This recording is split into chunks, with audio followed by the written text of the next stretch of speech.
فأنا ناصح لإخواني بالصدع بالحق تبيض وجوههم. السكوت في مسألة الحزبية يضرها، فاصدع بما تؤمر وأعرض عن المشركين.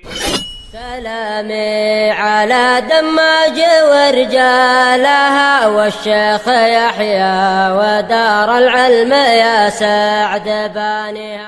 الرحيم.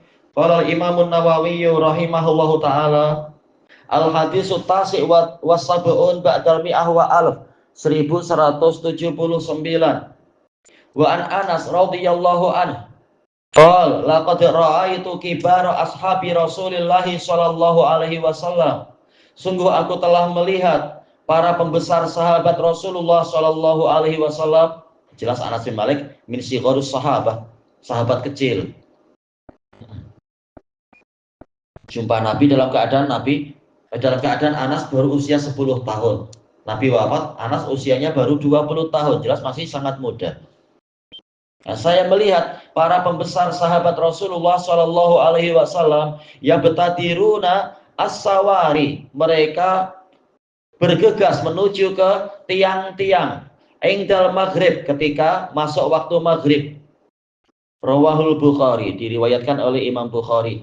Ini menunjukkan semangat para sahabat untuk menjalankan sholat qobliyah maghrib, walaupun bukan sunnah muakkadah. Karena qobliyah maghrib, demikian pula qobliyah isya, qobliyah asar, itu semua adalah termasuk sunnah yang ghairu muakkadah, tidak ditekankan, tidak termasuk di dalam hadis Aisyah ataupun hadis Ibni Umar yang menunjukkan kepada sunnah muakkadah, beberapa sholat yang merupakan sunnah muakkadah. Sementara qobliyah maghrib, qobliyah isya, dan qobliyah asar itu memang bukan muakkadah. Tapi kita lihat para sahabat di sini memberikan keteladanan yang bagus. Para sahabat yang besar, mereka bersegera untuk melakukan sholat sunnah tadi, yaitu kali ini sholat sunnah maghrib, qobliyah maghrib.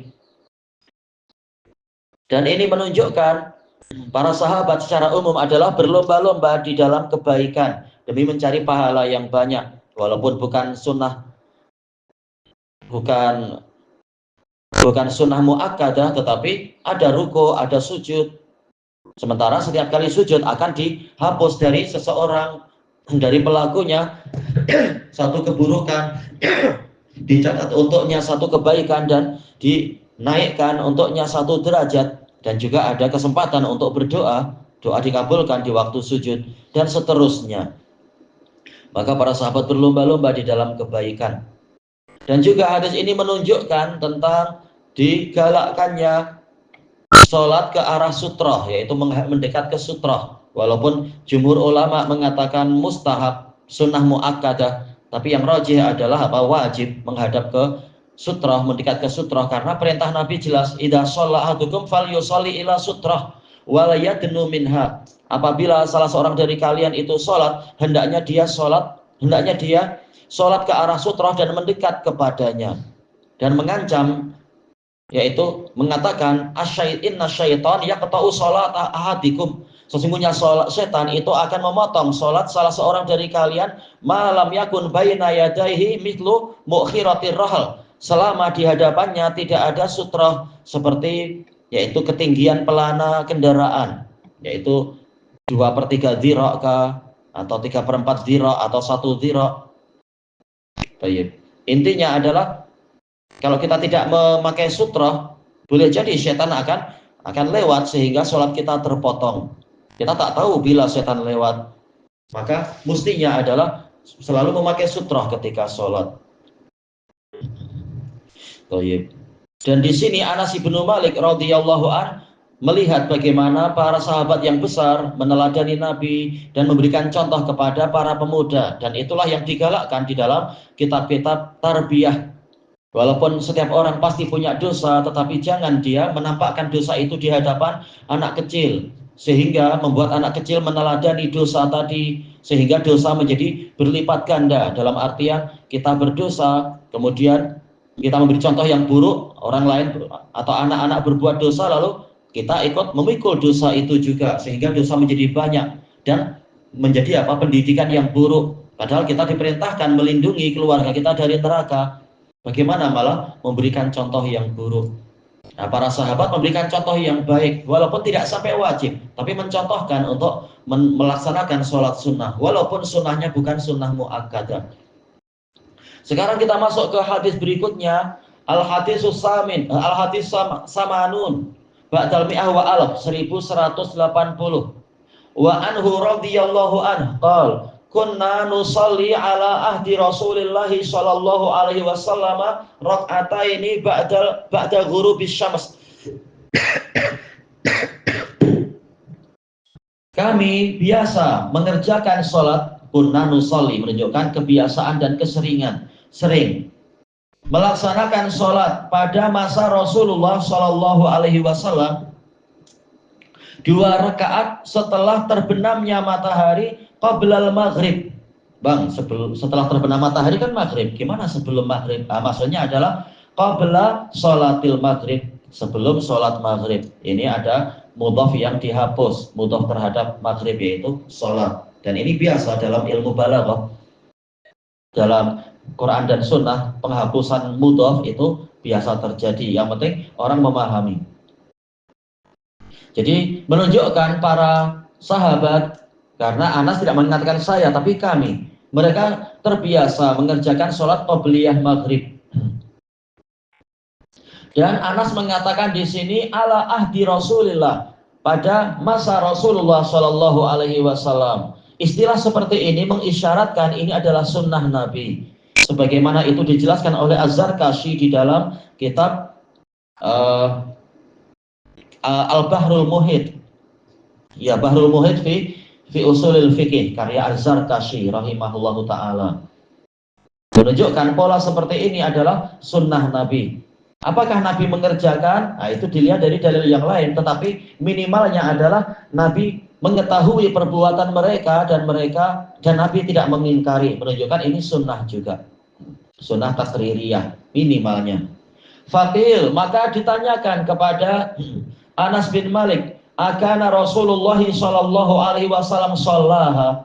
Apakah Rasulullah sallallahu alaihi wasallam juga mengerjakan salat tadi? Menunjukkan walaupun para sahabat melakukan itu, tetapi para tabi'in ingin tahu apakah memang hanya sekedar sunnah takririyah, yaitu sahabat berbuat, Nabi mengetahui dan tidak mengingkari, ataukah Nabi juga mengerjakan itu menjadi apa? Sunnah fi'liyah. Qal kana yarana nusalliha, Rasulullah Shallallahu alaihi wasallam sering melihat kami mengerjakannya. Falam ya'murna walam yanhana, beliau tidak memerintahkan kami dan tidak juga melarang kami. Rawahu Muslim. Di sini terjadi iskal. Betulkah Rasulullah tidak memberikan perintah? Mungkin dilihat dari hadis Anas di sini, yaitu Anas tahunya Rasulullah tidak mengingkari. Rasulullah tidak memerintahkan. Tetapi telah kita ketahui dari hadis sebelumnya, hadis Abdullah bin Mughaffal, Rasulullah memerintahkan shollu qablal maghrib sebanyak 3 kali, kemudian liman sya. Menunjukkan perintah Nabi itu ada, cuma Anas tidak tahu. Hanya saja walam yanhana, Rasulullah tidak melarang kami, maka ini menjadi apa? Sunnah takririyah. Nah, dalil dikumpulkan sehingga terbentuk apa itu kesimpulannya? Ini memang sunnah dari qauliyah, sunnah qauliyah, Nabi memerintahkan. Dan juga sunnah takririyah, yaitu Nabi tidak melarang, yaitu apa? Nabi membiarkan itu terjadi. Tapi apakah memang betul-betul murni, yaitu Nabi memang tidak mengerjakan itu? Ini wallahu a'lam, karena boleh jadi Nabi mengerjakannya di rumah, sebagaimana pelaksanaan kalam beliau, afdhalus sholatil mar'i fi baitihi illal maktubah. Sholat yang paling utama yang dilakukan oleh seorang lelaki, lelaki, adalah di rumahnya kecuali sholat wajib. Sementara Nabi tidak mungkin hanya pandai memerintah, kemudian beliau sendiri bermalas-malasan mengerjakan, itu mustahil. Bahkan Nabi bersemangat. Sebagaimana dalam keumuman firman Allah Ta'ala, wa ma uridu an ukhalifakum ila ma anhakum an. Aku tidak menginginkan untuk menyelisihi perkara yang aku perintahkan kalian untuk melakukannya, yaitu karakter para nabi adalah melakukan apa yang diperintahkan, yaitu beliau memerintah orang lain, beliau juga mengerjakan itu. Sebagaimana juga di dalam hadis Ali bin Abi Thalib yang diriwayatkan oleh An-Nasai dan lain-lain, tatkala Ali melihat bagaimana Nabi bersungguh-sungguh di dalam beberapa jenis ibadah, nah, kemudian Ali menanyakan ini dan itu, maka Rasulullah mengatakan, ma'antum bi ahwaja wa ma'antum bi aghna minni anil ajar. Kalian tidaklah lebih tidak memerlukan pahala daripada aku. Yaitu sebagaimana kalian memerlukan pahala, aku juga memerlukan pahala.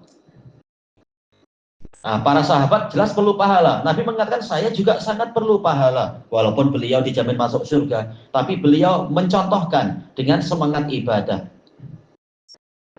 Baik. Ya, ilahuna wallahu a'lam.